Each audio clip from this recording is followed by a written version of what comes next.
Bismillahirrahmanirrahim. Welcome to the Cantor Publishers video lessons. Before starting the lesson, dear students, you must have with you class 8 English textbook, summer pack and resource pack. Resource pack is for parents and teachers guidance. You can also download it from Cantor Publishers official website. We are going to start our lesson from unit 4, a day in the life of a Chinese school student. SLOs of this lesson are: use pre-reading strategies to predict the context of a text from topic, picture, title, headings, keywords and visuals, etc. by using prior knowledge, asking questions and contextual clues. Use dictionary to look at guide words and entry words. Choose appropriate word definition. Identify part of speech of a word through abbreviation used. Use summary skill to transfer the written text to a close paragraph. Dear students, we have started the unit 4, a day in the life of a Chinese school student, and we have read the 5 paragraphs in our previous lesson. What we have read about the Chinese school system, how the students are ranked on their performance and how they promote to secondary school. If they don't promote, they will work hard and find difficulty for employment. The subjects they have been taught in their classes, the moral education is very important for the Chinese school system, and their approaches are different from the Western countries. Now we will continue this lesson. Let's start from here, page number 44. Let us discover the life of a Chinese school student. Now we are going to discover the life of a Chinese school student. The Tong Tong. Tong Tong is in grade 1, which is called Yin Yang Ji in Chinese language. He has a very hard daily routine, but he loves it. He wakes up at 7 a.m. every morning and gets dressed for school. He doesn't have to wear his school uniform unless there is a special event in the school. At 7:30 a.m., Tong Tong goes to school and have breakfast at school. A typical school morning starts with a warm-up and then goes to the lineup where kids learn the main news and see the school or state flag raised. Warm up activity आप physical activity को कह सकते हैं, उसमें running भी आ सकती है, उसमें जंपिंग भी आ सकती है.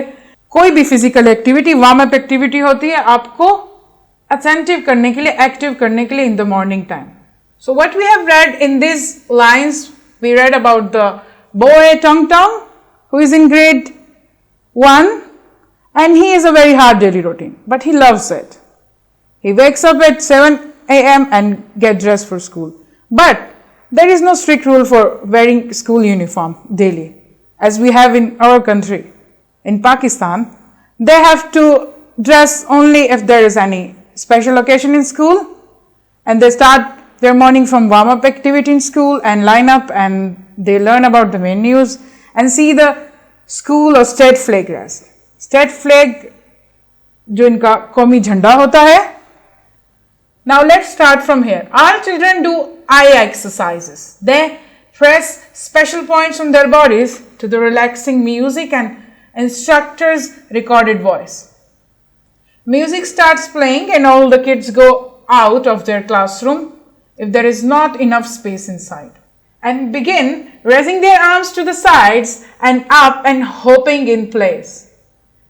At 11:15 a.m., Tong Tong begins class. He has a class of 40 minutes initially. Start में, शुरू में. At 9:40 a.m., Tong Tong will then make his way outside for an outdoor exercise session, in addition to the morning exercise. So what we have read in these lines here about the school activities, the classes of Tong Tong. They do the special eye exercises with the music and hopping and their arms to sides, raise their arms, and if the space is not enough inside, they go outside in the playground and the music starts playing, and they have a class at 15 a.m., then 9:40 a.m., and then make his way outside for an outdoor exercise session. वही वाला session होता है, warm up activity वाला session दोबारा होता है, उनको fresh करने के लिए, उनको एक्टिव रखने के लिए, ताकि बच्चे बोर ना हो जाए, एक जगह बैठे ही ना रहे, इसलिए उनकी दोबारा से वार्म अप एक्सरसाइज होती है। इन एडिशन, मतलब जो सुबह हुई थी उसी तरह एक एक्सरसाइज कब होती है? 9:40 पे। Now start from here. At 11:25 a.m. the big break, which is also the lunch break, usually takes a whole hour. पूरे 1 घंटे की ब्रेक होती है 11:25 पे। He then goes to eat at the canteen. There he receives special lunch boxes. Lunch is traditional. रिवायती खाना होता है, ट्रेडिशनल रिवायती को कहते हैं। 1 meat dish, 2 vegetable, some rice and a bowl of soup. After lunch, the schools are practice a nap time of several minutes. दिन के टाइम जो आप थोड़ा सा आराम करते हैं उसको नैप टाइम कहते हैं। So what we have read in this paragraph about the break and lunch, the items in lunch, 1 meat, एक गोश्त की डिश होती है, 2 वेजिटेबल्स की होती है और एक राइस और एक बाउल ऑफ सूप। पूरा हेल्दी फूड खाते हैं लोग। और फिर क्या होता है? नैप टाइम होता है लंच के बाद इनका, थोड़ा सा जो दोपहर के टाइम वो सोते हैं कुछ मिनट्स के लिए होता है, सेवरल मिनट्स, कुछ मिनट्स के लिए लोग थोड़ा सा खाने के बाद सोते हैं। Now let's start from here. Now tongue tongue gets back to class by 12:50 p.m. for more classes until 4 p.m. after which the children play. They leave school at 4:25 p.m. When Tong Tong arrives home, he begins his homework. This usually takes 1 hour. After this, he has piano class for another hour. At 7 p.m., he has playing time, TV time and a bath. By 4:50 p.m., Tong Tong goes to his bed.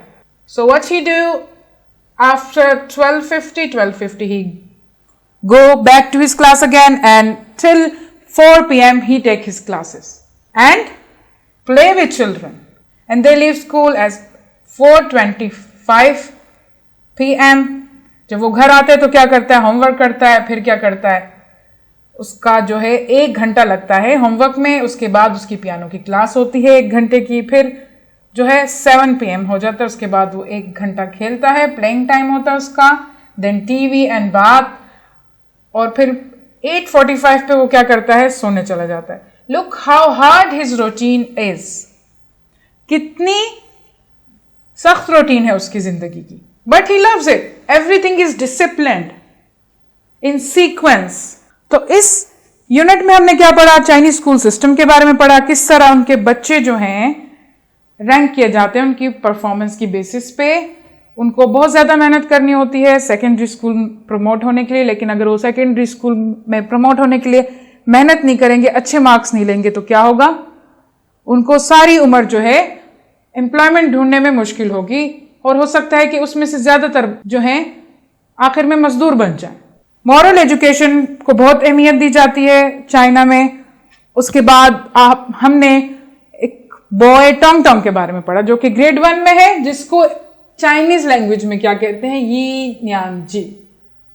उसकी बहुत hard routine है, school routine है, फिर warm up activities हैं, फिर आई exercise है, then lunch है, उसके बाद नैप टाइम है, फिर 4 p.m. तक क्या है?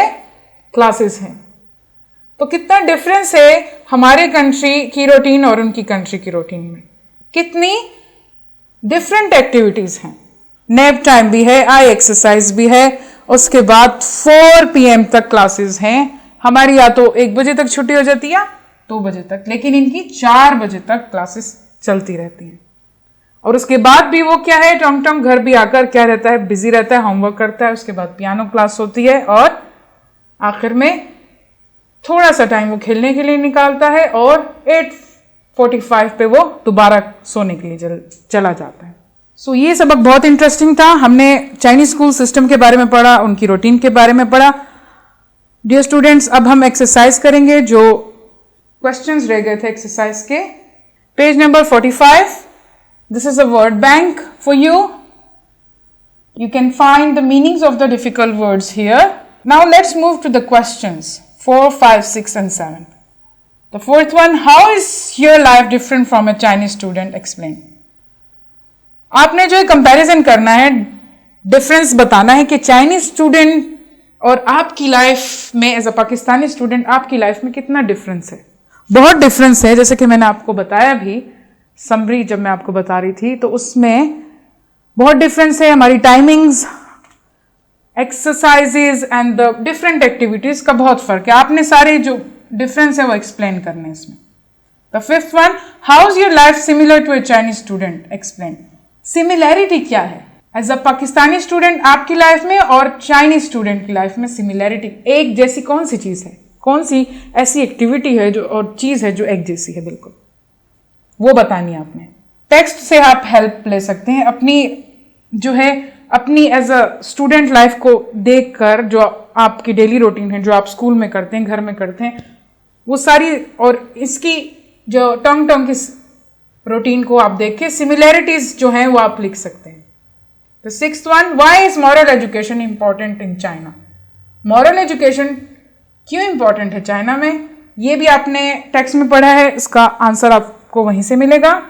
The seventh one, write down the main idea of the lesson. Main idea क्या था लेसन का? Very simple. हमने चाइनीज स्कूल स्टूडेंट के रूटीन के बारे में पढ़ा और चाइनीज स्कूल एजुकेशन सिस्टम के बारे में पढ़ा. मेन आइडिया यही था. आप इसमें ये लिख सकते हैं. Section B here, B use summary skills to complete the cloze paragraph. I have summarised the text for you, so it's very easy. You can take the help from the text.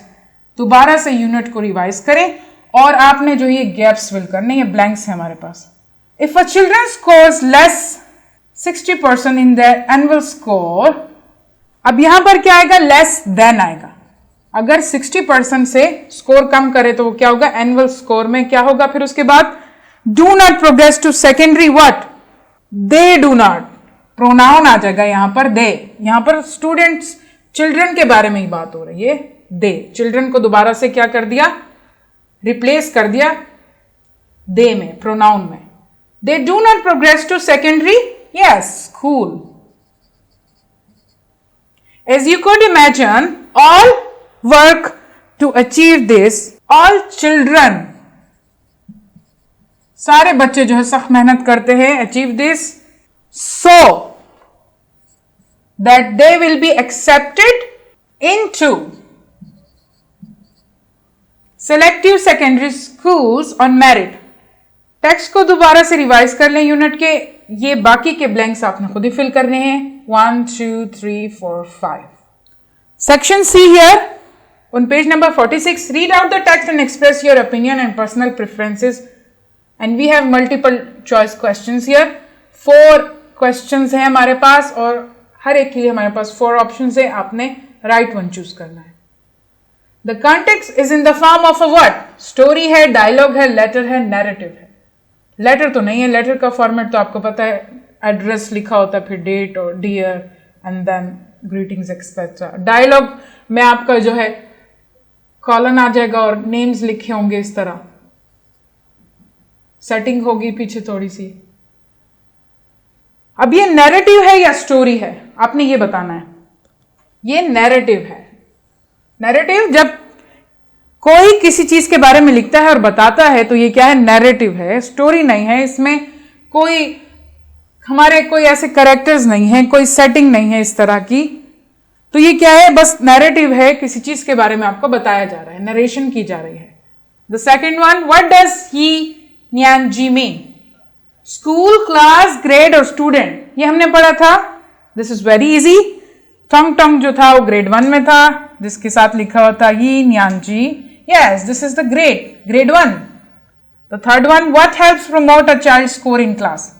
कौन सी चीज जो है बच्चों के score को बढ़ाकर उनको अगली क्लास में क्या करती है? प्रमोट करती है. Yes, hard work. Hard work बहुत जरूरी है प्रमोशन के लिए. The fourth one, in China all the children are tested what? Every day, every month, every year or every week?